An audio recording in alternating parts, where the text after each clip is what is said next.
Gamer Feed Radio.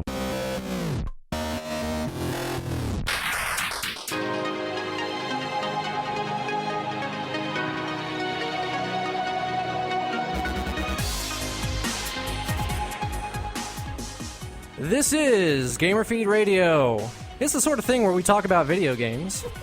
Thanks for joining us, everybody. This is episode 37. We'll be checking in the Newbs feed today, going over all the news noobs need to know from February of 2015, including Nintendo's YouTube policy and SharePlay Bullying. We'll also check in at the save point to talk about the Order 1886. But before we go any further, we need to thank our contributors, because that's what we do on internet-type things, is we thank our contributors. Oh, God. So thanks to all of our contributors. Thanks to JJ, Stinky Pete, Little Timmy, Badger, The Regulator, Jimbo Slice, Stevie, Guido, Special Sauce, K-Dubs, Purple Stuff, Sunny D, La Brea, Kevin, Charlemagne, Tito, Regis, Randy Quaid, Itchy, Rusty, Loveboat, Pepe, Gustav, and finally, and not by any means least importantly, Prince Buddha Matumbo. Oh, my God. So now that we're past that shenanigans, my name is Rob Pugh. I'll be our host for today. You can find me on PSN, where my username is Pugbert. And I promise yours will be a little bit louder, Nick. Oh, it's okay, whatever. Joining me here today, Nicholas Delacave. What's up, everybody? I'm back! Oh, my God! Oh, hello, gamers! Not to be confused with the camper's voice from Jimmy Fallon. The camper's voice from Jimmy. I'm unaware. I'm not familiar. I don't speak Fallon. So he does this stupid thing with Justin Timberlake where they're like campers. They're like two, young. They're portraying younger boys at like a summer camp. Oh, okay. And the guy comes in and he's wearing ridiculously short shorts and he's got a stupid fisherman's hat and a thing. He's always like, "Oh my God, campers, we're gonna! I told you!" And he talks like that. So I noticed on the last two podcasts that voice was slipping out. And so I may embrace it. We'll tuck it back in. I don't know. And if you watch, we don't need to see that. And if you watched the show, you would understand that in every skit there is some kind of inappropriate joke around that area because his shorts are too short and inappropriately tight for a camp counselor. Oh. Yeah. Hello, everybody! Well, it's interesting that you start the show that way, Nick, because actually we're going to start with a new segment here today. This is a new segment we're calling Random Access. Go on. The point of this segment is to give us a small amount of time to talk about whatever we want to talk about. Shut up. That may not necessarily be video game related. Really? Yeah, so go for it. What do you got? What's going on in the world not game related? Get it out of your system. So, I mean... You saw that link I sent you earlier this week with the Power Rangers? Okay, thing? So let me talk to you a little bit about... So I watched the little... the movie that came out this last week, the mature version with some pretty good actors. It was legit.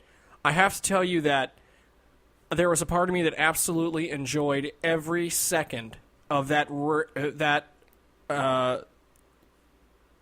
clip. And now, of course, they've toned it down. They've removed all the naughty scenes and some other things because it's inappropriate for children. Well, yeah, they're getting a lot of kickback from Saban. Yeah, and he's trying to kill it. But Jason David Frank talked back about it today. He did. Well, and I watched his response, and I was actually kind of surprised. At first, I thought he was in it because he was nebulous, and they didn't show him. And I thought, oh, if he did this, that would be crazy. And of course, he didn't.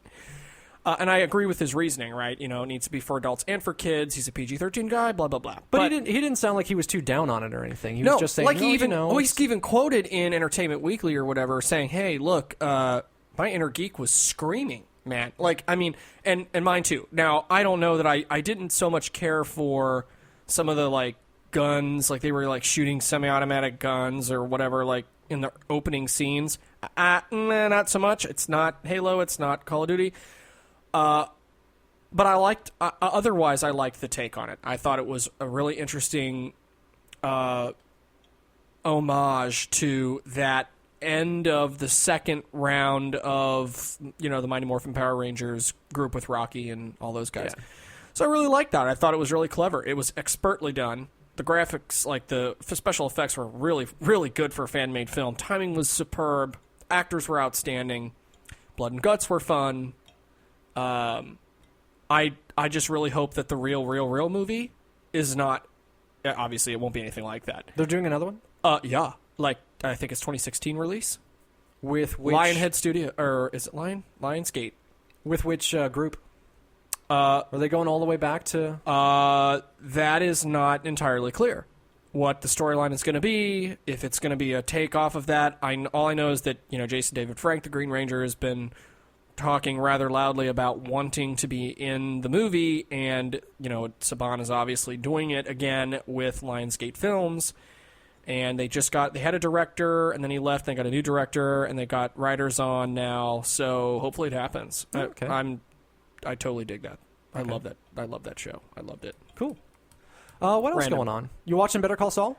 No, I am not watching it. Oh. I am not watching it. I have to tell you that Breaking Bad was not a thing for me. Oh. I know enough about it to understand, but I don't give too much credence to the Saul thing. I don't know why I thought you and Steph were watching that. No. I'm more a Gotham person, frankly.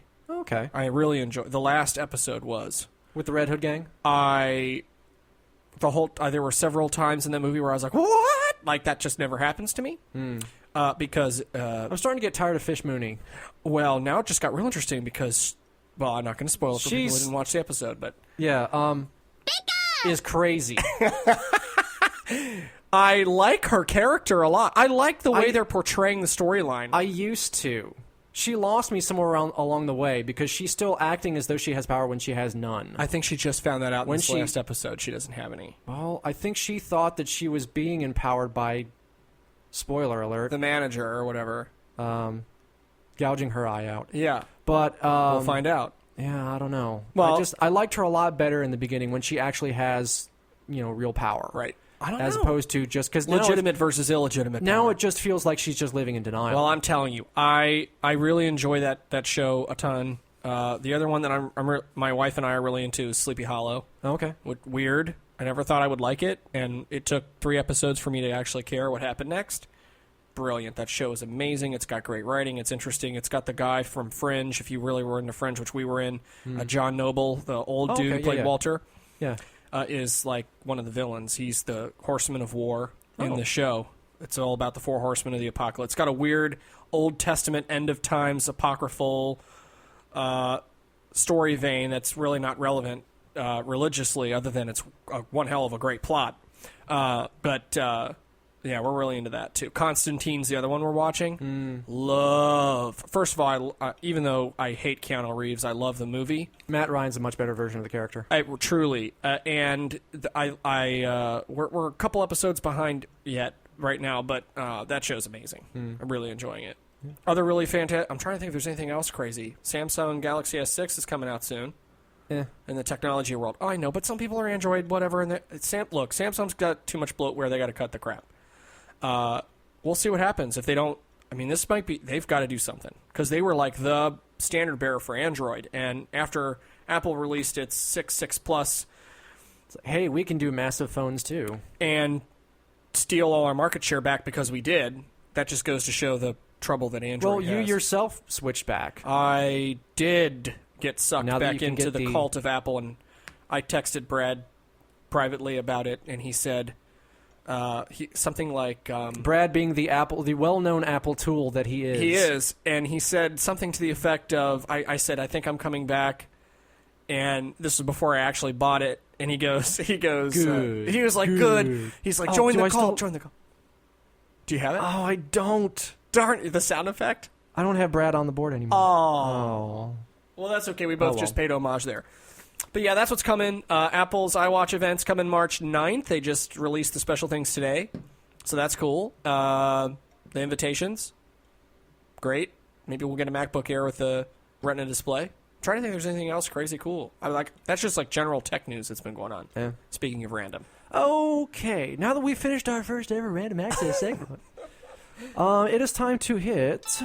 the save point. It's time for us to start talking about video games again. So, if you bailed on that last segment because we weren't talking about games and just hit the link to jump here, well, welcome back. Thanks for joining us. Save point is where we tell tales of our gaming exploits, and in the telling, save our progress, yada yada yada, etc. Hey, Here to talk about the Order 1886 Yeah, tell us all about it. that came out this week. Can't wait to hear all about it. Yeah, well, I wrote a lot about it. You did at GamerFeedRadio.com. Yes. Nice lengthy article on there. It was actually rather lengthy, but excellent. Yeah. Here's the thing. I really enjoyed it. I don't know if I'm in the minority, but there's a lot of people that really didn't. Yeah. But I mean, hey, I enjoyed it. I've played through it twice now. I've beaten it twice. I just got the platinum today.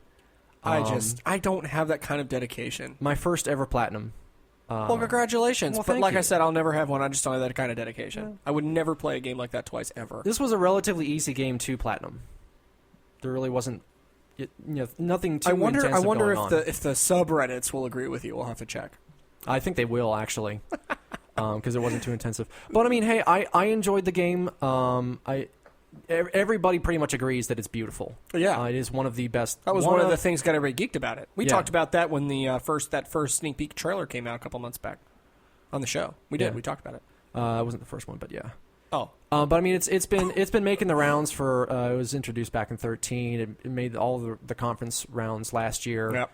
With the werewolf trailer first, which takes place in the London hospital, and then the big one was the airship trailer that came out end of last year, which was the actual gameplay segment. And I think that's where things kind of went off track for it, because people take a look at these playable demos or the live plays they're doing during post-conference shows, and they take a look at it and they think that's what the game is. Realizing that wasn't really the best. I mean, to be fair, Ready at Dawn didn't market it very well. I mean, they put out a confused message about what was actually in the game. What they were going for was a cinematic experience. Filmic is what the phrase they keep going for. Okay. Which is first and foremost what this game is. It's not. You shouldn't think of it as a shooter. If you go into it thinking it's a shooter, you're going to be disappointed, which is why so many people were, I think. I think that's fair, because I have to tell you that was honestly my impression of it. Yeah, but I mean, really, you need to go into this with the mentality of, and this is the shorthand I keep using for it, is it's The Last of Us meets Guy Ritchie's Sherlock Holmes, the Robert Downey Jr. movies. Yeah. It's kind of that setting. Obviously, it's the same era, but kind of with like the machine pistol weapons and things like that too, kind of mixed in. Punky element, yeah. But the structure of the game is very Last of Us. It's about telling the story first. The Last of Us. Anybody that So Brad will absolutely hate it because he hates story. I don't think it's for him, but to his credit, he knows that it's not, so he's not going to go out and pick it up. It's the people that have and were disappointed with it and think it's too short and all that, which I'll get to in a second. Yeah. But I really do think it's in the same boat as The Last of Us, because that was and anybody that's played through The Last of Us will tell you it's not a zombie game. Right. It's about the story first and foremost. Every once in a while, there's a short segment where you will fight zombies. But there's a lot of just walking around. There's a lot of ambient conversations. There's a lot of That's right up your alley. Searching through empty houses to replenish your stocks, because you go through these fight scenes in The Last of Us. I should clarify that's what I'm talking about with all of this. Okay. You go through these sometimes pretty desperate fights, or at least maybe I just suck at the game. I don't know. But I go through and I run through I run through all of my scissors pieces and nails and all of that, and then I have to go through and ransack a few houses and recraft all my supplies again so that I can survive the next time that there's a extended fight sequence. And this is kind of like that too, where you have short little bits of action and there's stuff in between. The point I made in my article is that I think there's three basic things going on. It's a narrative game first, like the things we see from Telltale. Yep. Where it's not so much about the fighting or anything like that. It's about telling the story, however that may be.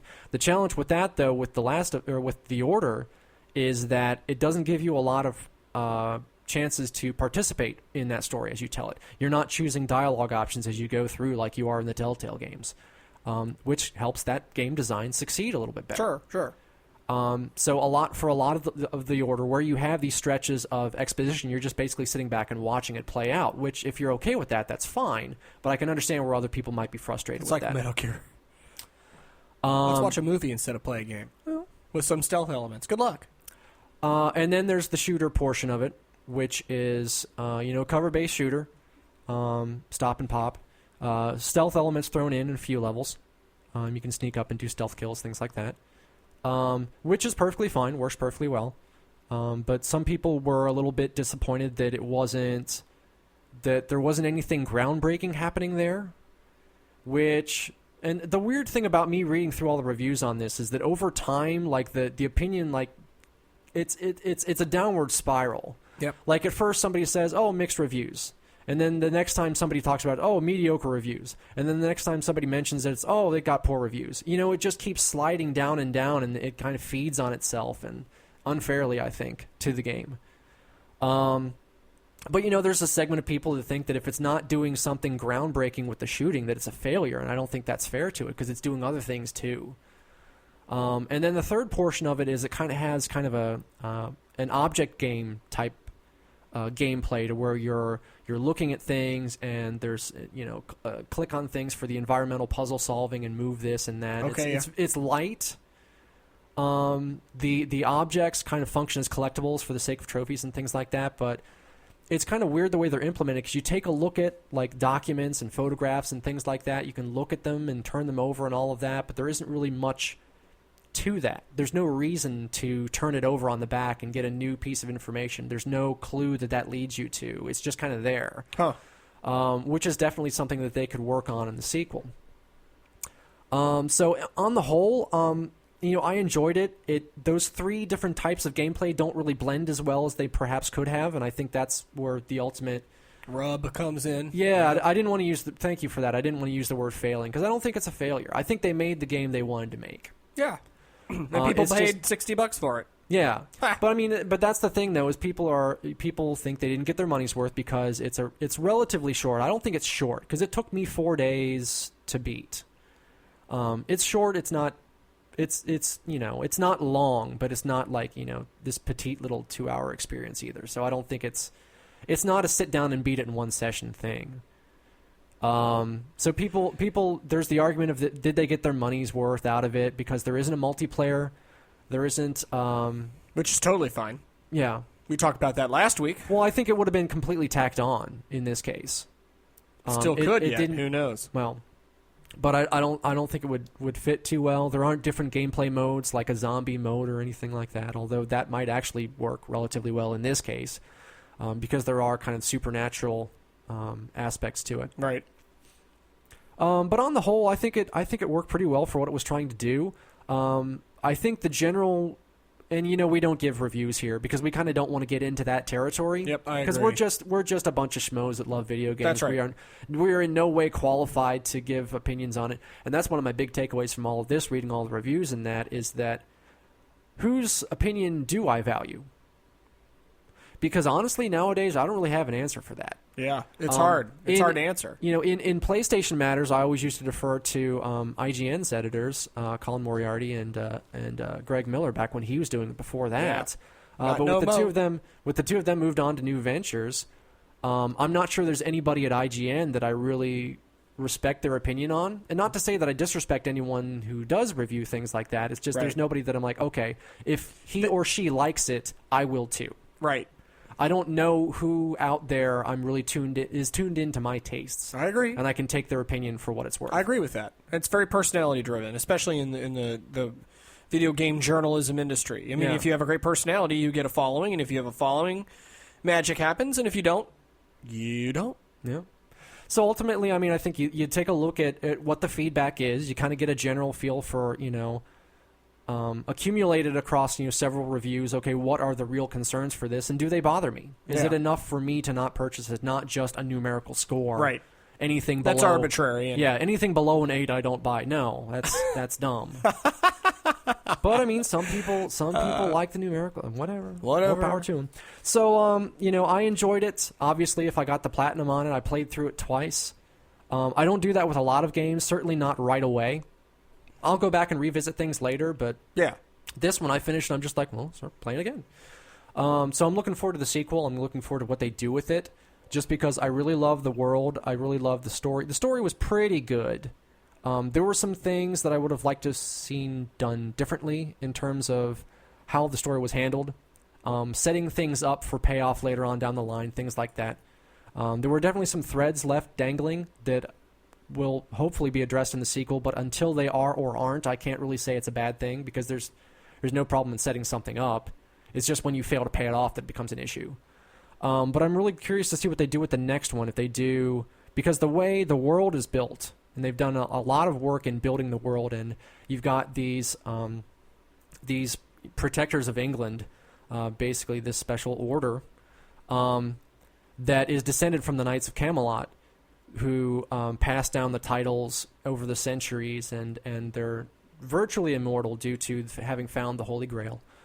So they could set us future games in in other time periods if they wanted to.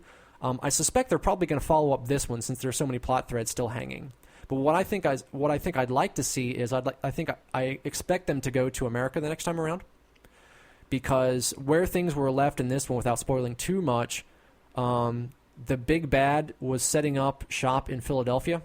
So I would be surprised if they don't go to Philadelphia. Perfect. I think because they kind of need to get people on board with the second one. They need to fix some concerns, and they need to get people on board. I think that's a good way to get, well, not that we Western gamers are the end-all, be-all, but, Right. there's some definite inroads could be made by having it set in America.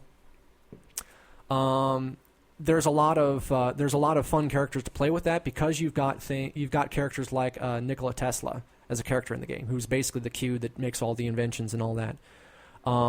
He over the course of the first game, you see that he's got a rivalry with Thomas Edison, How appropriate. which I think would be really interesting to see play out in a future game, where you see the two of them together, and it could almost be kind of a comedic element to it, just a little bit of levity, which arguably the first game kind of lacked a little bit, because it took itself very seriously. The character Galahad takes himself pretty seriously, so it wouldn't hurt to have a little bit of levity in the next one. Oh, Galahad. Yeah, and I kind of also want, and this is just me just writing my own fan fiction here, but because of the Blackwater mechanic, which basically is your healing mechanic, instead of you go squat in a corner someplace to go heal your health like in so many other shooters, you get damaged to a certain point and you have to drink from the flask around your neck, which in the story is how they survive through the centuries. So you get some of these knights that are 300, 600 years old. And I kind of, in my own mind, I'd kind of like to see what if, because this is all relatively contemporary, what if that was available after the Lincoln assassination?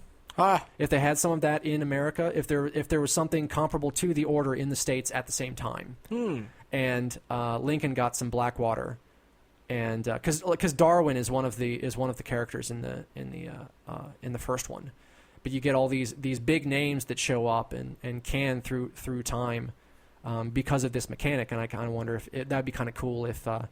In this alternate history, if Lincoln survived the assassination because he got a drought of Blackwater, and he's involved with the American chapter of the Order, whatever it may be. Interesting. Which I think would be interesting if it was the Secret Service, which was established right about the same time. Mm-hmm. It fulfills the same basic purpose as the Order does as Her Majesty's Knights, but that would essentially be the American one. But so I kind of see in my own mind the evolution into modern times. Yeah, well, I mean, it's around the same time. So, like, if it's someone from Britain happened to be around, attending a play perhaps in 1865, and happened to be in the right place at the right time, and that kind of led to the formation of an American chapter, which ends up being the Secret Service, which was formed around the same time at the end of the Civil War to defeat counterfeiting. Right. But if they were underground, doing the presidential detail 40 years too early,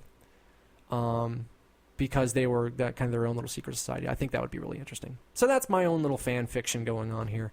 But we've had enough of that, so let's move on, shall we? It's time to hit the Noobs feed. Noobs feed is our monthly segment where we go over all the news Noobs need to know. So this is the Noobs feed for February of 2015. Got a lot of stuff to pound through here today. A lot of stuff. I wanted to, as a regular thing, I kind of wanted to include with the Noobs feed the free games each month. Mm-hmm. But PlayStation's taken their time this month. So we don't have sweet time. We don't have an announcement on PS Plus for this. Hopefully, month it happens tomorrow, because that's kind of the last chance to get it out in the media in a day that people are paying attention. Yeah. But Games with Gold for this month, just to show a little bit of Xbox One love, they've got Tomb Raider, they've got Rayman Legends, they got Bioshock Infinite for free. That's annoying. That's a lineup right there. That's actually really good. I mean, I'm annoyed. I will say that's the one thing, and I don't pay real close attention to this, but when I do peer across the aisle to see what's going on over in Xbox land, it seems to me like they do this really well. Like they put their strong titles out there every month. Yep. Got some big stuff going on. Whereas, I mean, PS Plus does a good job too. Yeah. But they tend to be kind of like one like AAA title for because they're supporting 3 different platforms with it too. But I mean, on the PS4 front, there's usually like one big title and one indie title, and that's kind of what you expect each month. But like Xbox, I just see them rolling out the blockbusters. That's pretty cool. Okay. So, starting off with our first item on the Noobs feed for this week, or for this month, I should say. Your YouTube revenue is in another castle. Oh, God. So, Nintendo has a new deal on YouTube revenue for content that uses Nintendo IP. Previously, all revenue on Nintendo YouTube content went to Nintendo. Under this new program, the Nintendo Creators Program, 60% per video goes to the user. They get 70% of the revenue for the channel. This is after, well, there are some particulars to this where it's not accurate because YouTube takes their 10% off the top. Of course. So you're not even getting... You're getting a share of a share. Yeah. So 60% per video, 70% if you register the whole channel. It has to be approved by Nintendo first, and they've been having some problems with the approval process. Shocking. Yeah. If it's a channel, all videos have to be solely Nintendo content, and they have to be from a game on the approved list. If it's a channel that's already existing that you're trying to get approved, they suggest you delete all non-Nintendo videos from the channel or spin them off into a new channel for them. So there has been some response to these policies. You could say that. A lot of people have weighed in on it. Jim Sterling did a piece on the Jimquisition on it. PewDiePie has come out in not in favor of this policy. Shocked. So, is there a way for this revenue scheme to work for all parties involved, and how? So, this is a perfect example of where Nintendo is trying to be Apple when they're not. You didn't create an ecosystem that you command and control. You're in somebody else's sandbox. To say nothing of the fact that Google owns YouTube, or to say nothing of the fact that YouTube still, I just read today actually, is not breaking even despite 1 billion views a month or whatever it is. And let's be perfectly honest, the revenue scheme in YouTube ain't all that great. Monetization on YouTube is kind of just okay. So I don't know what Nintendo really thinks people are going to get. I mean, at the end of the day, you're getting pennies anyway on most channels. So unless you're an established publisher or like a big journalist empire, like we'll use IGN as an example, of course they're never going to just do Nintendo. Like, that's ridiculous and absurd. So who is doing this stuff is what I want to know. And if you're just like parodying it, or, you know, like the back in the day when they did like the 16-bit Super Mario World Blood and Guts version where Mario goes after Bowser, and like, what, you're going to make somebody take that down? Or, I mean, that's just stupid, and it stifles creativity. So I don't know who they think they are, but I think it's just damn stupid. Yeah. Period. I see a couple of issues here. One, they don't own it. They're kind of approaching this, I think, as though everything's starting from scratch. Like, register a channel, go through us, and everything will be okay. When they don't, no, it's not like that. Yeah. Everything's already up and running. The other side of things is that why do you try to put a policy in place if you don't have a mechanism to enforce it? It doesn't make any sense. Because unless they've got like their own little police division over there that's going through everything on calling through. Because everything on Nintendo's YouTube. just swimming in resources right now. But not I really. mean, unless there's what's the point in doing this or not? If you don't go in for it, it's not like there's somebody going through and pulling down all your stuff because you didn't register. Exactly. Through the I mean, people are just going to keep doing what they're doing, and everybody will get their kicks, and the people who did it will have fun. And if Nintendo finds out about it, big whoop. I'm just going to go build something else. It's stupid. Yeah. I don't. I mean, I get they're trying to protect their IP. I get they're like, hey, we want you to be able to do fun stuff with our characters, and we still want to make money off of it because it's ours. But I mean, we're not talking millions of dollars here. I mean, it's pennies. It's pennies. It just seems so meddlesome. It's like, you just butt out. Let people be creative and shut up. And I love Nintendo. I don't get it. It's archaic. So is there any way to salvage the program at this point? In my opinion, in its current state, no. Yeah. Because it's not something that Nintendo owns. So it's like they're trying to force a policy on a platform they have no control over. I think they gently back out over the course of the next year. I totally agree. And then it won't even be a thing anymore. Yeah, I agree. Unless they want to do something more dedicated in their own like Miiverse space and maybe the Smart app and these other things that are coming, there's something about that you could do. Mario Maker and stuff like that. Otherwise, I think it's dead. I think all it takes is another investors meeting for them to realize the resources they're putting into this and whether it's worth it. Total waste of money. There won't be a creators program anymore. Yeah, I agree. Okay, next up on the Noobs feed. Well, excuse me, Netflix. Netflix is set to make an original television series based on The Legend of Zelda, described as Game of Thrones for a family audience. Nintendo's last live-action adaptation was 1993's Super Mario Bros. Movie. God rest Bob Hoskins' soul. Yes. Is this a good idea? Okay. I think everyone is approaching this with optimistic skepticism. Everybody wants it to be good. I think everyone would love to see this kind of thing. I'm saying everyone. I really do. I just have fears that it's not going to be what we think. First of all, it's Nintendo, so there's going to be some ridiculous twist that we can't possibly forecast. Now, Netflix knows what they're doing. House of Cards, hello. It comes out tomorrow night at 3 a.m. You're not going to see me and my wife for 48 hours because we love that damn show. We'll binge watch it till the end. They know what they're doing. Emmy award-winning production. I mean, they have the resources to do something amazing. So I'm not concerned about that. But who could you pick to play such an iconic role that isn't going to piss off half the universe? Let's be honest. Particularly when, for so long, they've been insistent that Link doesn't have a voice. And then what does that do? Does that make that actor or actress... I mean, does it make the cast now the voices for some future iteration of Zelda? Because if you put a product out there and then you do different people, it'd be like having the guy do Mario's voice and then somebody else does it on TV. That just wouldn't work. I don't think they'll cross-pollinate back to the games. I really don't. But in terms of the casting themselves, it's so difficult. It would be so difficult to get that right. Yeah.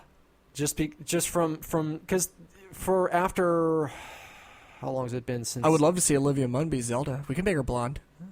How long has it been since Zelda? 87, was it? 86? 87 was the first one. However many years that is, I'm not going to do like the math that, right yeah. now. Long time ago. 30? It's getting close. 30... 28. Years of people envisioning in their heads what he and she and etc. That's right. Sounds That's what like. I'm talking about. There's no way you can get that right. No, I mean, the only thing that can save it is if the production quality is such that it becomes an award-winning experience. Otherwise, I look. We just talked about the Power Rangers fan film. Yeah. I just saw another one, Dragon Ball Z. There was a great fan film that was done. It was really good. Honestly, I'm not sold on the Marvel shows yet.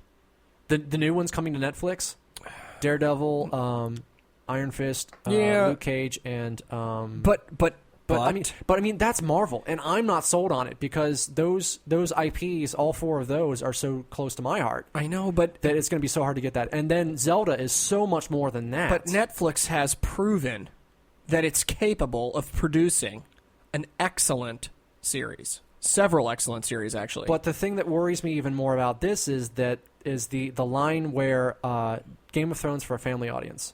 First makes me think that first of all anybody can pick. Highly successful show here. We want to emulate that. It's a lot easier said than done. Well, but that's Two, Nintendo. I worry that anybody involved in this conversation has watched Game of Thrones. I love Game of Thrones. And No, I mean like from the Nintendo side of things. Oh, okay. I wonder if anyone involved in this conversation has watched Game of Thrones and realizes that Game of Thrones for a family audience is no. You'd have to focus more that's- on the magic and the special effects and things like that in order to really make it be something. Otherwise, if you cut out all the rated XXX parts of the show, Well, I mean, you are kind of left with, a dwarf running around being frenetic and speaking eloquently about it. I So, love Peter Dinklage. except in Destiny. So, I mean, look. Well, that's fair. I mean, everybody has their price. Yes. But look, I mean, I think that's where we're at with it. I think the sky's the limit. I think the only reason it's getting the positive buzz that it is because everybody is relying, like you said, on that image that they've had for, antiquity of what they think it is. Because they want it to be And good. when it actually lands in a spot, it will fracture, it will divide, it will... Yeah. But I don't think... I still can't... You can't take it out of the realm of possibility that it will be expertly done. Yeah.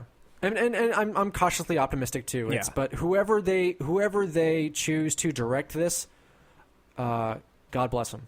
Yeah. 'Cause they got a long road ahead of them. It And they will got be a lot to controversial to be sure. But, it's the same argument people make about AMC. It's like, well, all they have is The Walking Dead. But look, they do, but the fact is they can produce. And it's, nobody's a one-trick pony. Netflix certainly isn't. Let's see what they got. Once that first trailer comes out, look what happened when IGN pulled that April Fool's prank way back in the day. Yeah. The entire universe melted down in just gooey amazement. It was like, oh my God, look at the Master Sword. It's amazing. It's amazing, Rob. And it was fake. I mean, come on. All right, fantasy casting. Okay. Link, Zelda, Ganondorf, or Tingle. Look. Wait. Any and all. Go. Like I said, You want Mun for Zelda? Look, I think she's proving her acting cred in the last couple of years by getting out there. I think you make her blonde, and she's got the gamer cred to make it work, and she is definitely a looker. And I would love to see her shoot some light arrows at somebody. I mean, God, she practically did it with the lesbianic woman, so it's possible. It was a sketch. It was a sketch that she did. It was the best of Olivia Munn. It was I'm awesome. gonna have to look that up later. AOTS. Oh my God! I'm telling you, it's 54 minutes of solid laughing. She is so brilliant. Lesbianic woman. Check it out. All right, Link. Anybody for Link? Hell, I don't know. I don't know anybody. I'm not even gonna go there. See, I kind of want to. I think Zelda you could pull off. Nothing against Ms. Munn, but I kind of think you need to go unknowns on this one. Really? Although I love the idea of Danny DeVito as Tingle. like the twin from midget from Twins. I got all the toilet bowl jeans. Come on. All right. Oh, Got anything else on this? in a tight green suit, Oh. skin tight suit. Does anybody really need to see that? He's already fuzzy enough. God. Oh Okay. my God. All right, let's move on. Ganon. Who could be Ganon though? Like who's got like that evil, good villain? A good villain. Benedict Cumberbatch is playing everybody else. Yeah, but I don't know. His face is weird to me. I mean, I like him. I do. I kind of like him a lot. But his face is weird. I kind of feel like it needs to be somebody with a strong nose, and nobody's jumping to mind right now. But that's what I think of characteristically Interesting. when I think of Ganondorf. Oh, I don't know. That's a toughie. Probably because I'm thinking Wind Waker design. Although I think he was like that in Twilight Princess too. Anyway, Yeah. Okay. let's move on. We'll We go got a move lot on. of stuff We to gotta talk keep about going. today. Next up on the Noobs feed, don't swap me, bro. Oh God. Joshua Peters, Cooper Trooper 787, was swatted recently, a couple weeks ago, while thousands were watching his Twitch stream. I think it was Clash of Clans he was playing. Quoted as saying after the fact, to the guy that did it, I had police point a gun at my little brothers because of you. Because he left the stream. He went to answer the door. The cops threw him to the ground. All while the stream was still going, and then he came back and addressed his audience and the presumably the guy that did it.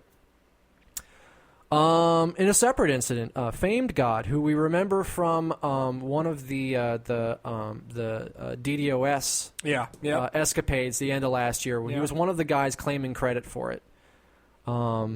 that was the one back in September, I think, was arrested in Vegas for a separate swatting incident that occurred back in July. When does this madness end? So, Swatting, I don't understand the appeal. but stop. But let's explain the concept for listeners first. Fair enough. Swatting is, and it's easier nowadays in the days of Twitch, where you can actually watch what's happening. Presumably, you actually watch it happen since you're watching the Twitch stream that somebody has up. But basically, what they're doing is calling in a bomb threat, a shooter situation, something like that, something that gets a SWAT team sent to somebody's house. So you're calling it in on somebody else while you sit and watch, presumably through Twitch. The cops storm through the door while you're watching the live stream. It's like those stupid Criminal Minds episodes, right, where you have the serial killer that broadcasts on secret, super secure channels the murder of, On the dark web. girls in the dark web. I mean, come on, right? Like, if you have nothing better to do with your time, grow up. Yeah. I mean, look, everybody has their different version of fun. Everybody likes to do crazy things, especially when they're younger. I get it. We've all been there. But the crazy things that we did, 25 years ago were nothing. I mean, you're like, I'm going to throw a stone at the car when it drives by my house. I mean, like, you know what I mean? Like rogue activity, but nothing that brings out emergency personnel with weapons to your house. Like, come on. Ridiculous. Yeah. When does the madness end? When people grow the hell up. Yeah. All right. Next up on the Noobs feed, na-na-na-na, SOE, goodbye. Sony Online, thank you. I appreciate the the support. Because the way you said it was like very matter of fact. I am not going to sing for you. So, Sony Online Entertainment, producers of such fine entertainment as EverQuest, DC Universe Online, and the more recent H1Z1. SOE was acquired by Columbus Nova. They've been renamed Daybreak Game Company, and they will be multi-platform, PlayStation, Xbox, and mobile. President John Smedley promises business as usual for existing IPs. All of this comes about the same time as some pretty major reorganizing over at Sony. They're kind of classifying their businesses into stable profits, things that will regularly produce for them like games and movies, and then the higher risk ones are kind of being shoved off to, not to the side, but kind of in their own little category. Things like mobile and TV, and they may scale back on those operations later. But, as presumably part of this reorganization was this sell-off of Sony Online Entertainment. Nicholas, who are the winners and losers here? Look, I mean, this is actually really interesting what Sony is doing. And I think there was a fascinating article. I want to say it was either Kotaku or Polygon. I can't remember. Fascinating article about what Sony is doing and what impacts it will have downstream. This was one of the many effects. The others are them selling off their TV division, and they're backing out of the business to focus on where they're profitable. Well, if the only thing you're profitable in is video games, all of a sudden, Nintendo pops on your radar again because you're no longer the multimedia super universe. I mean, you got Sony Motion Pictures, and you've got your music stuff, but those are completely different divisions in the company, right? So now if I've eliminated all this other consumer electronics that was in-house, and now I'm just focusing on video games, now Nintendo's in my sights as a competitor again directly because that's the only thing that Nintendo does. So I think it's an interesting question, although slightly different, I think, than where you were technically going with the answer, which is... That's fine. Just take it anywhere. Well, but I mean, look, I think this a potential loser in all this is Nintendo. If you've got somebody like Sony who is not afraid to take a loss on system technology, where Nintendo is definitely risk averse in that area, and who has reserves and cash and money and is willing to make risky investments, and it's paid off. Plus, I've got a super huge install base, recognition, cred, and everything else. The gaming community, I'm going after Nintendo with the jugular because I've got all the online integration and cool things that people want, and Nintendo doesn't. And now if I'm only focusing my resources on games and system creation, I think it's an interesting problem for them potentially in the future. That's interesting. That's not the first time you've said something along those lines of It really brings the competition into focus. Well, see, I agree with that, but I don't think that Sony views Nintendo really as the competition here. They don't, but I don't see how they can't in this future state. Because now I'm not wasting millions and billions of dollars on these other things. I'm just investing in one area. Yes, but I think that means that they turn their sights towards Microsoft rather than Nintendo. I think they think that Nintendo is doing its own little thing and they're off over here. Whereas now that, and this kind of circles back to a question that we had on the agenda for the save point that I skipped over because I was already talking for about 15, 20 minutes about the order anyway. So I felt we should move on. Well, that's okay because I basically took over random access. But that's anyway. fine. But I mean, one of the questions that I had earlier was, do Sony and Microsoft have a first-party exclusive problem? Look, if they do, and we can wander in and out of this topic as we fine. go, but if they do, I think this is where Sony has a chance to shore that up, because if they've got all these extra resources, and not every resource is easily transferable now that they're not working on TVs. This guy can't necessarily be a game designer or girl or whoever. Sure. But they do have some capital freed up that they can put into hiring. Think of the R&D. Yeah, to shore up some of their first-party studios if they choose to.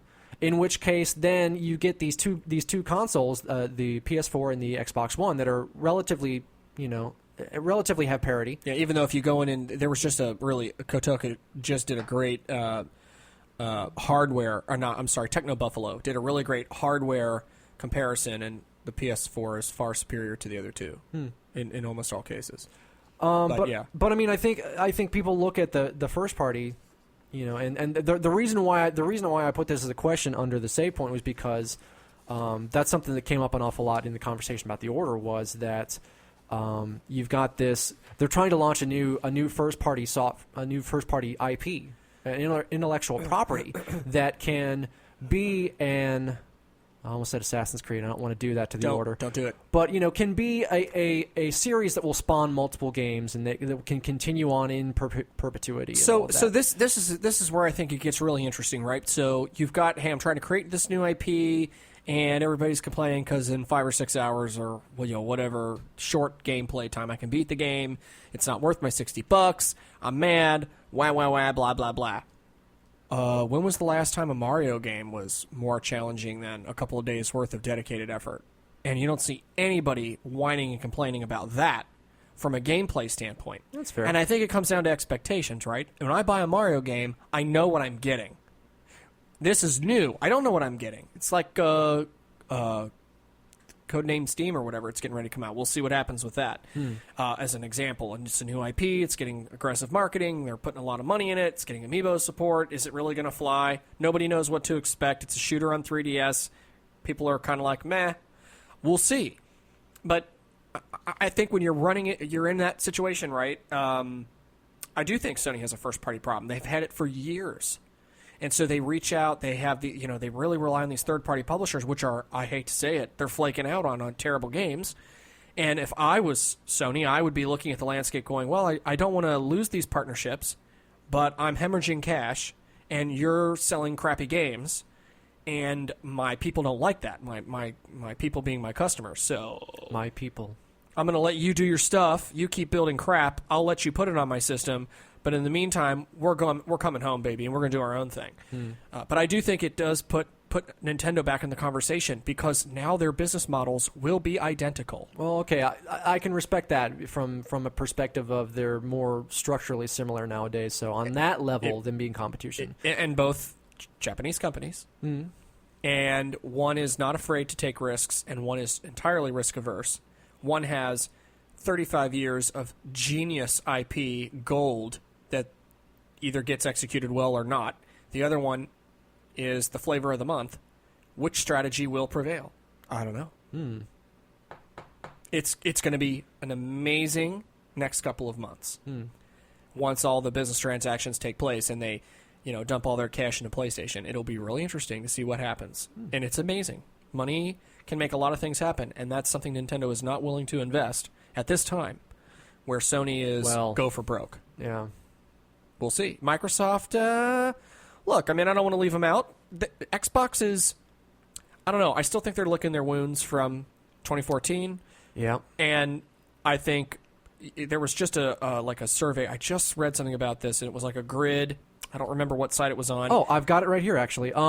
Reason for purchasing. Yes. Reason for purchasing the system. Yes, we did not talk about this in advance. Genius. Don't question it, just accept it. Let me continue, please. Go ahead. Okay, so there was a kind of a survey that went out asking gamers their reason for purchasing each one of their systems. Yes. Xbox One, some of the prime movers and shakers in terms of getting people to put down for the console, brand loyalty, number one. Yep. Innovative features, number two. Number three, faster processor. Yep. PS4, number one, better resolution. Yep. Number two, Blu-ray player built in. Yep. Number three, game library. For the Wii U, number one was fun factor. Yeah. Number two was better for kids. Yeah. And number three was the value/price. Yeah. Interesting. Yes. That's exactly what I was referring to. So Xbox people basically just care because it's Xbox. Well, because they're loyal to the brand, not necessarily the games. Right. So. But, you know. Not to say that games aren't important for people, but, Of course. But that brand now is tarnished because of some of the recent decisions that they've made with bundling and always on internet and blah, blah, blah. So. But a lot of people had a 360 and they loved it, so they're like, you know what, if they're still along these lines, I'm on board for the next generation. I completely agree with you. And that makes sense. It happened with PS2 to PS3. Yeah. So, but I mean, they don't have quite the stable of. I mean, nobody has quite the stable of first party IP as Nintendo does, and I would argue that not to put Microsoft down, but they aren't quite where Sony is with their IP either. But I mean, they're still working on some stuff. Just an announcement today about Fable Legends. Yeah, I coming posted out that relatively soon. Facebook page. Going to be free to play Yeah. on Xbox One and PC. It's actually a pretty interesting model. What they're going to do is they're going to kind of do it like they did with Killer Instinct, where you'll have a couple of. And this isn't on there either. This is something else that I added on later. No, it's okay. I was going back and looking. I was just checking. So there's going to be a rotating. It'll be a thing where you get like It's a couple the sort of of free. thing, isn't it? Right? Yes. Well, that's my thing. I'm trying to embrace it. You notice when I said it off the top. I love that. I almost grabbed the red pen and wrote it down. So if I'm going to have a catchphrase, it's going to be my own catchphrase.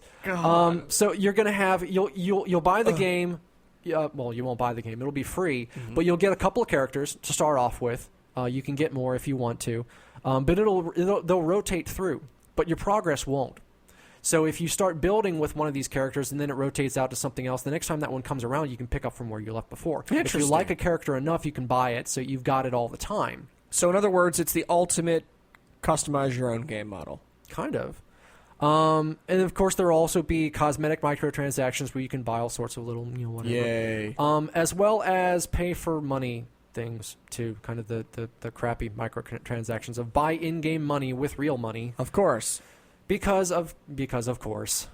Yay, DLC and stuff. But I mean, I like the idea of the rotating characters. That's pretty cool. I think it's interesting. Something I haven't seen done before. Unless you forget that tomorrow is the day when your character rotates out and you're right in the middle of a quest and you're pissed. Well, I'm sure you could go on You start with some dude in his boxers. I'd be mad. If it was that important to you, I'm sure you could go on right then and pay $99, $199, whatever it is, and get that character. Which is likely what will occur. Yeah. So it'll be interesting to see. Fascinating. All right. So all of this stemmed off of the SOE conversation of good and bad for whom. And you're suggesting that perhaps bad for the other two. I think it will be really interesting to see what happens to a Sony with a very specific, dedicated purpose. Yeah. Which it has not had to this point. Will be interesting to It see. will be very interesting. E3 will be crazy. Yeah. I can't All wait. right. Next up on the Noobs feed, are you there, Godus? It's me, Brian.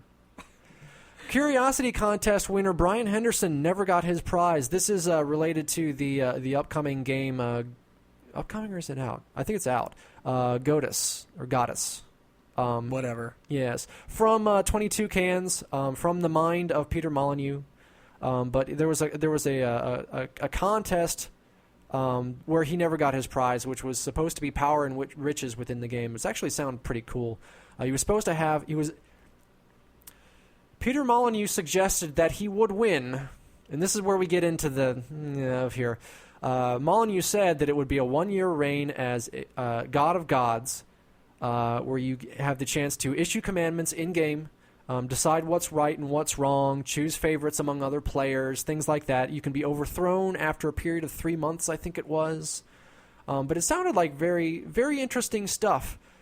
And then you sit and you think about it for a while, and you're like, well, this is coming from Peter Molyneux, so I don't know. He was supposed to get a percentage of every penny that comes to 22 Cans. And this is, again, a direct quote from Peter Molyneux. So poor Brian emailed 22 Cans once a month for about a year or so, getting for updates as to what was going on because he never got his prize. He never got his in-game power bar that was supposed to come up with all the godlike powers on it. Got no responses from them. Somebody brought it to Peter Molyneux's attention this month, and he basically said, oh, that's a shame. I wonder why that didn't happen. So there's been a whole fallout from this. There's been a whole fallout from some of the Kickstarter promises with the game to begin with. Peter Molyneux has withdrawn from public life. Yeah, I saw that article today. Like so many Shia LaBeoufs. Oh, my God. He is no longer famous. He is no longer talking to press and people and whatnot. So the question on this topic, can we believe the pitchmen anymore? I mean, could you ever believe it? Well, this is a classic case, and I said this a couple episodes ago, I think.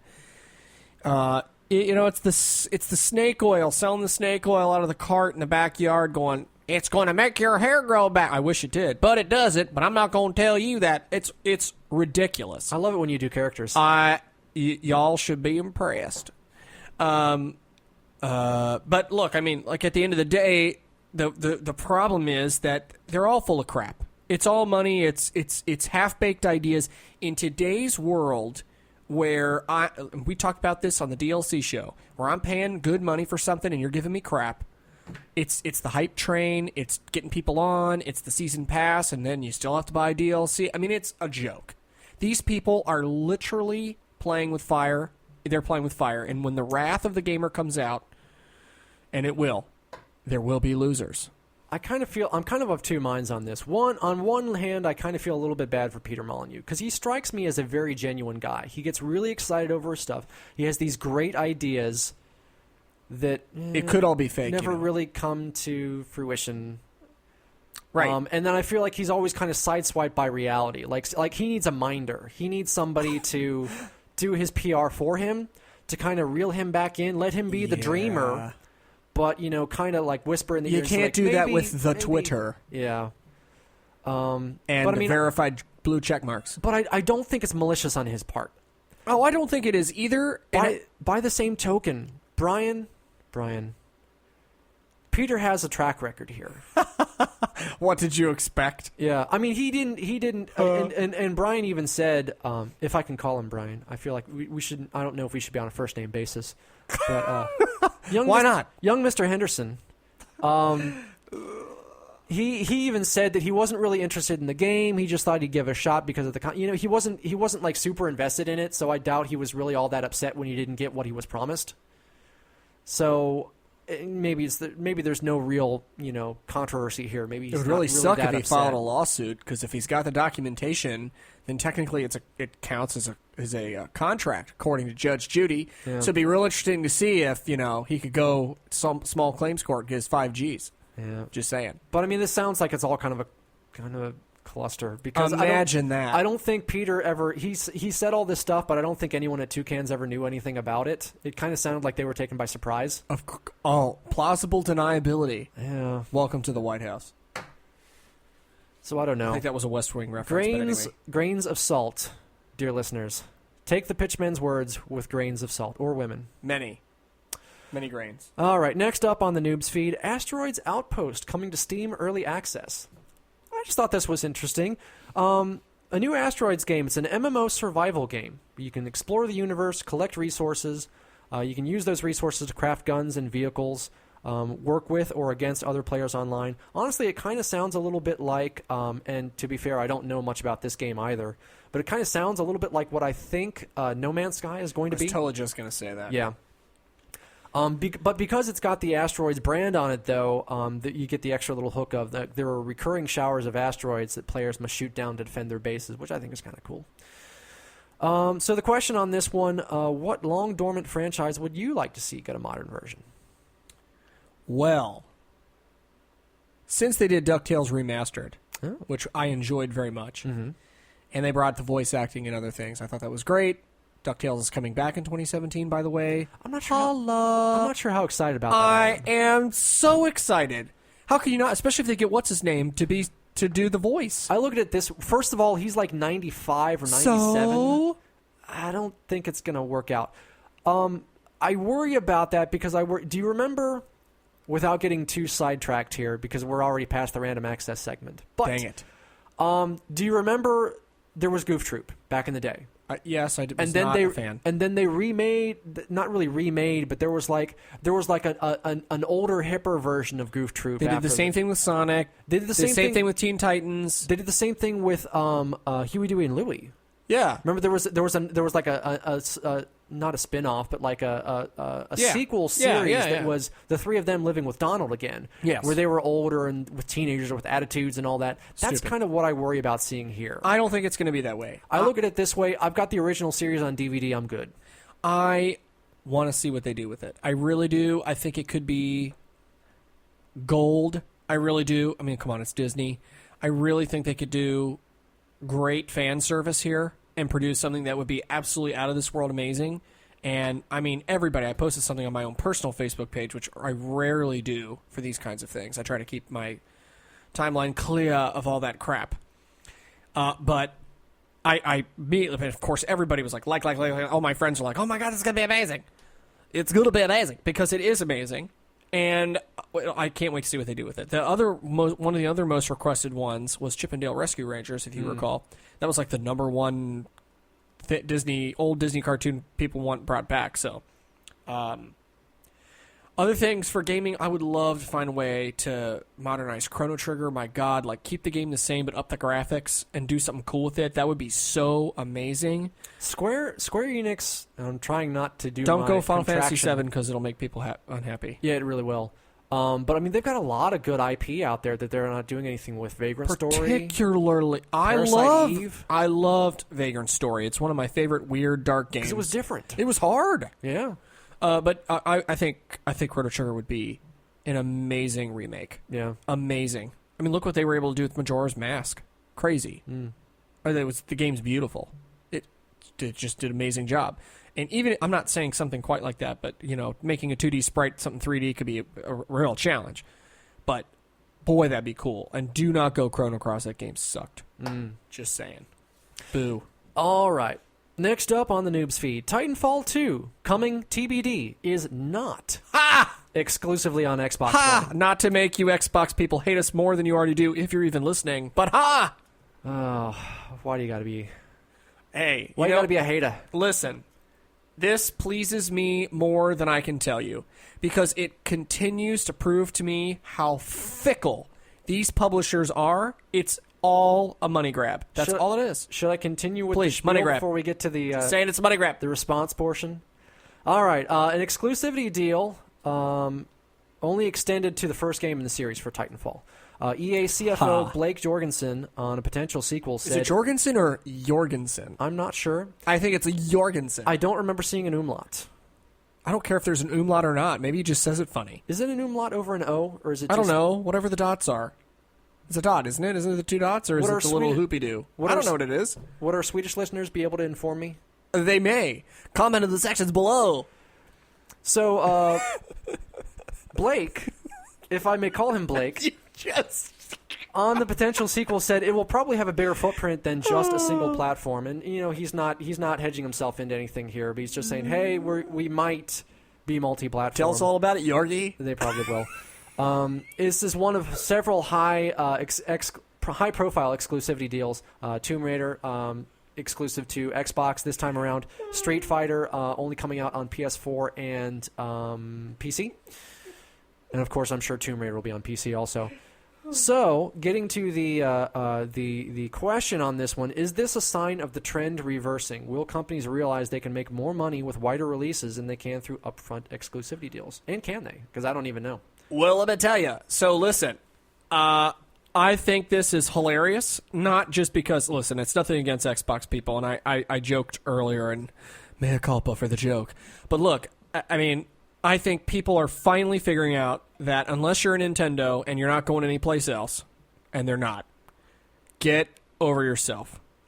The more eyeballs that have an opportunity to see my game, the more money. And when you're talking PlayStation and Xbox, the system parity is really close, so you don't have to do a lot of redevelopment to make it happen, and to port the game or whatever you're going to do, and make twice as much money when, games in the generation cost the same for both systems. So who cares? If I was 1 million, let's just make the numbers easy. If I sold 1 million copies and you're telling me I could sell 2, why would I say no to that? Yeah. Good for them for making a great business. Go on, Yorgi. Good job. But I mean, AAA games nowadays being as expensive as they are, I can't imagine why you would willingly limit your user base like It's they silly. do by signing these exclusivity deals. I can't imagine where the upfront cash is anywhere comparable to what they would potentially lose by having it on a second console. The argument is, and Square Enix does this a lot, I have a vision on what I want my game to be, and based on the technical things and the relationships that we have, this is the place where my vision can be executed in the way that I believe is going to be as close to intended. And in this case, right, with Final Fantasy's case, it's, of course, Sony. It has been for a long time. But perhaps Titanfall doesn't feel that way anymore. Or maybe they just want more money. Or, frankly, if they sell twice as many games... I mean, listen, if you're on the Xbox side of the coin, like Titanfall was, and you're looking at PlayStation, which is outselling it 2-1, I mean, you're losing customers, man. The dollars and cents don't add up. So, good for them. Hey, if you like the original, giddy up, but go for broke. Make the money, and then you can produce something totally different. Who knows what the business numbers are in the back end. Good job, Yorkie. Get him. But yeah, I mean, I might check it out if it comes out on PS4. If there's a solo campaign, if that's one of the things they address from the first one, was add in an actual solo campaign instead of just being strictly multiplayer, because that was one of the things that they kind of got tagged for was the solo, finger quotes, was basically just multiplayer maps with some radio chatter. Right. But I'd be more than willing to check it out. You're If not I the have only the one. ability to, much like the Tomb Raider sequel, Rise of the Tomb Raider, I would be more than willing to give them money for if it were coming to my console, which is not right away, we think. Alrighty. Next up, Meta high score. That is a lame one. I ran out of juice on the puns on this one by the time I hit this one. This was the last one. Oh I wrote my up. God. So, at the February investors meeting, the February Nintendo investors meeting, President Iwata quoted Nintendo MetaCritic Scores as something to highlight during his presentation. He quoted 19 Nintendo games with an 85 plus or an 8.5 plus, and that's critic versus user scores, as opposed to 8 total between PlayStation and Xbox platforms. The question on this one, do Metacritic scores matter, and to whom? Okay, right? So this is all about where you want to go to get your news. Right? So look at it this way. Like Real Clear Politics is like an aggregator for all the different polls, and then they say the real election results are X. Because I have all the polls. It's not just one poll or my poll or your poll. It's all polls. That's what Metacritic is, okay?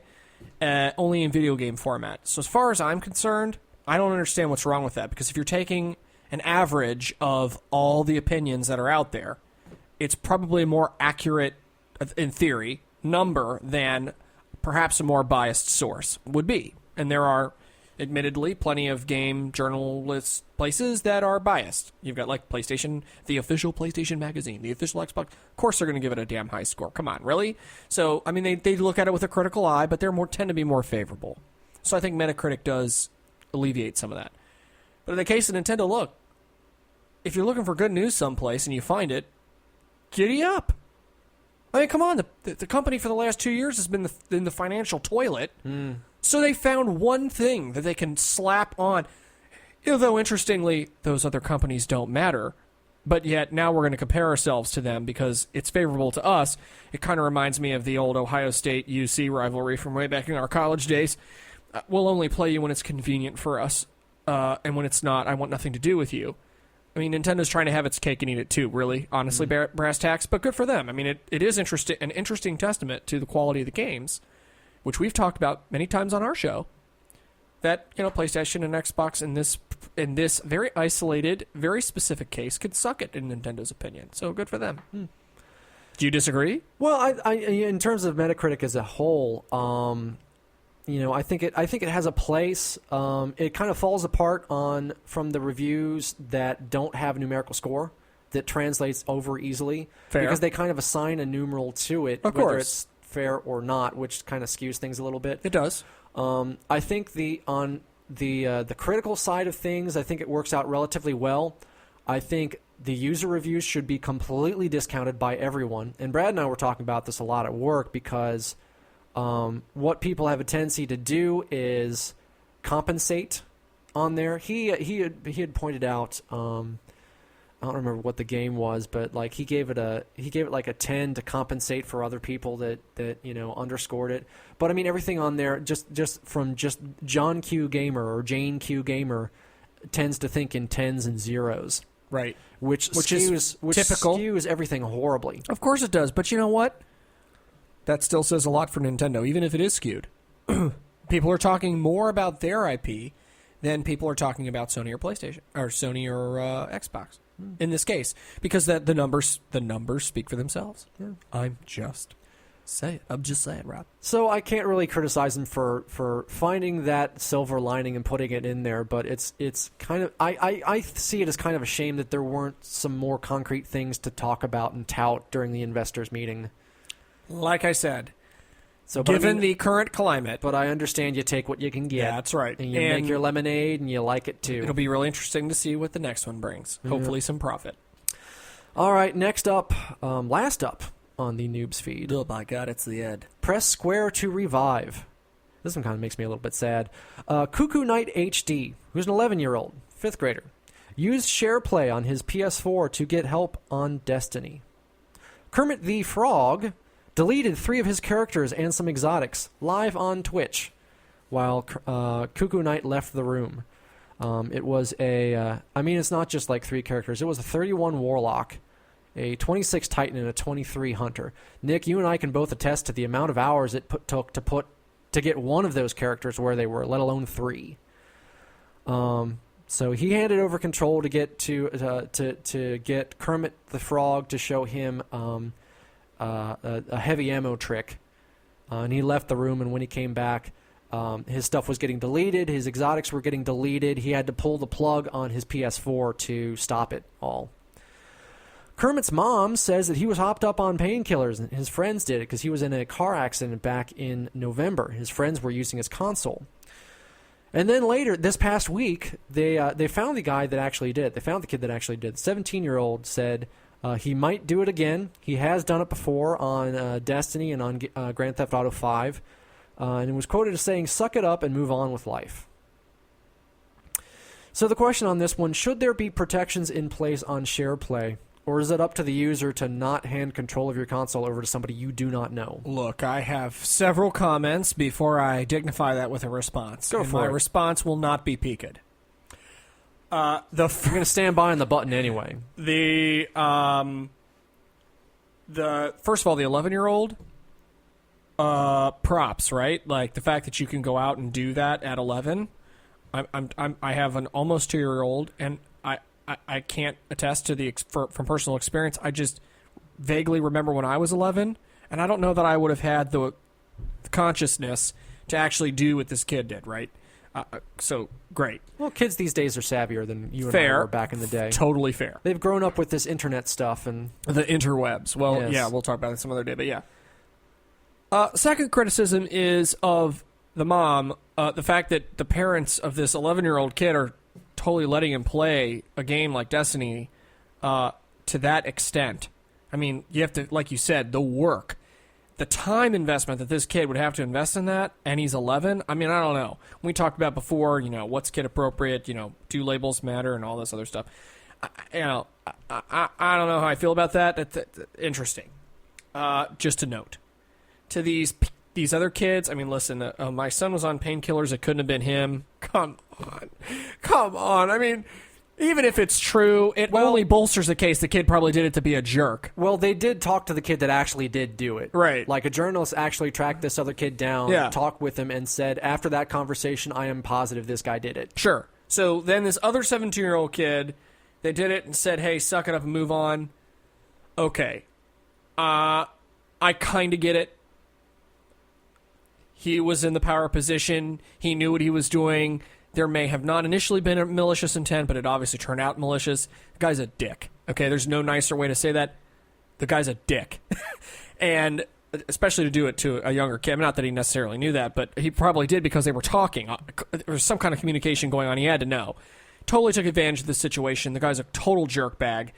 And anything, I'm glad that that he was caught. I'm glad that they're making a spectacle of it. I think that this totally proves, contrary to my conversation with you the other week on the show about how I thought, random interactions were cool and I enjoyed it.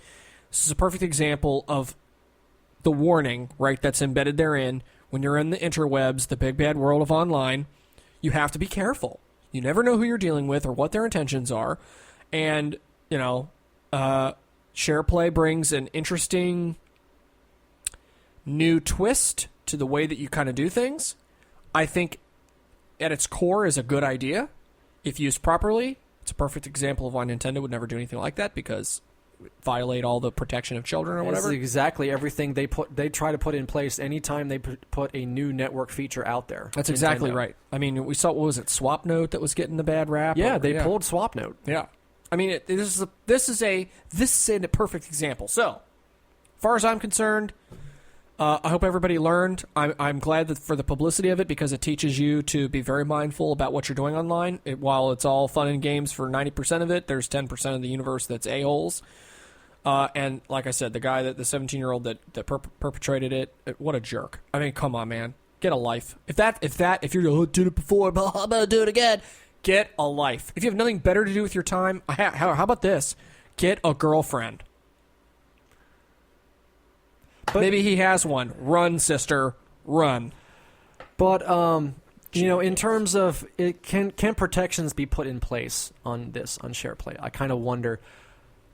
I don't know. If it was a simple PC thing, because I think of how things work with our IT infrastructure at work, and you administrative privileges grant you the ability to do things like deletions and things like that on a computer, and you're good to go. So you don't want somebody to have that. They don't have that.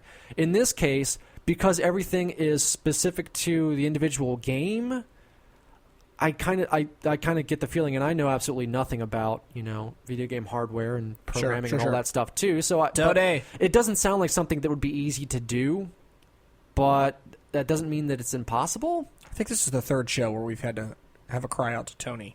Yeah, well, we need his expertise. Yeah, you're listening. We know you are. But I mean, I guess this is the kind of the perfect indication of that is if there's anything that can be done about it, because they had this had gotten back to Bungie, and Bungie said, well, we're passing this on to Sony because there's nothing we can do about it on our end. They're the ones that actually control it since it's going through PS Plus. So, but I wonder if there's anything that can be done on Sony's end to restrict access to features like that.